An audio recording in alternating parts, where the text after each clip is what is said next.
రెండు బీజేపీకి వెళ్ళిపోయినాయి. ఓకే. అంటే ఆటోమేటిక్ గా ప్రతి స్కూల్ తిరిగినట్టే కదా మీకు. ఓకే. ప్రతి స్కూల్లో నలుగురు ఐదుగురు ప్లస్ అక్కడ ఉన్న అసోసియేషన్స్ కూడా కొంత అమౌంట్ చెందింది. అది ఆల్ అసోసియేషన్స్, అది ప్రైవేటా గవర్నమెంటా, ఓకే, అది టీచర్స్ ఎమ్మెల్సీ ఏదైతే ఉందో కొమరయ్య గారిది, ఆ ఎఫెక్ట్ కూడా ఈ బీజేపీకి ఓటు పడ్డది. ఓకే.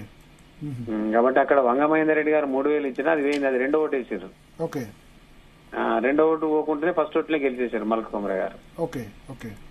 అంటే మల్క కొమరయ్య గారికి వచ్చిన ఓటు ప్రతిది కూడా 5,000 ఓటు. అది ఓకే. ఆ 5,000 ఓటు ఇప్పుడు దీని మీద పడ్డది ఎఫెక్ట్, గ్రాడ్యుయేషన్ మీద. ఓకే. అక్కడ ఓట్లు 25,000 కదా, ఈ ఓట్లు 2,50,000. అంటే ఒక టీచర్ ఎప్పుడు కూడా ఏం చేస్తారంటే వేసేటప్పుడు 5,000 తీసుకున్న చెప్పాడు కానీ ఒక 5-6 ఓట్లు మలుస్తాడు. ఓకే. టర్న్ చేస్తాడు, మోటివేట్ చేస్తాడు. ఇప్పుడు 25,000 ఓట్లు ఈ వచ్చిన 17 మనిషికి ఆయన 4 ఓట్లు వేసినా 60,000 పడ్డట్టే కదా సార్. ఓకే. ఓకే. టీచర్ అట్టుకుంటాడు. అంటే 2 ఛాన్సెస్ ఉన్నాయి. ఇప్పుడు టీచర్ ఒకటి ఉండే, అటు గ్రాడ్యుయేషన్ ఒకటి ఉండే. ఓకే. తను 5,000 తీసుకుని 2 రోజుల ముందే తీసుకున్నాడు కదా. ఓకే. ఓకే. తీసుకున్నాడు కాబట్టి నేను 5,000 తీసుకున్నాను ఎందుకు చెప్తాడు, నాకు ఎందుకు ఇచ్చినా చెప్తాడు. ఓకే. ఓకే. చెప్పక ఏం చేస్తాడు, నేను గిట్ ఎత్తున్నా అంతా బీజేపీకి వెళ్తుంది, మీరు కూడా ఇటేయండి అంటాడు. ఓకే. మౌత్ టు మౌత్ తీసుకొస్తాడు. ఓకే. ఓకే. అంటే టీచింగ్ ఫీల్డ్ అట్టుంటది కదా. ఓకే. ఓకే.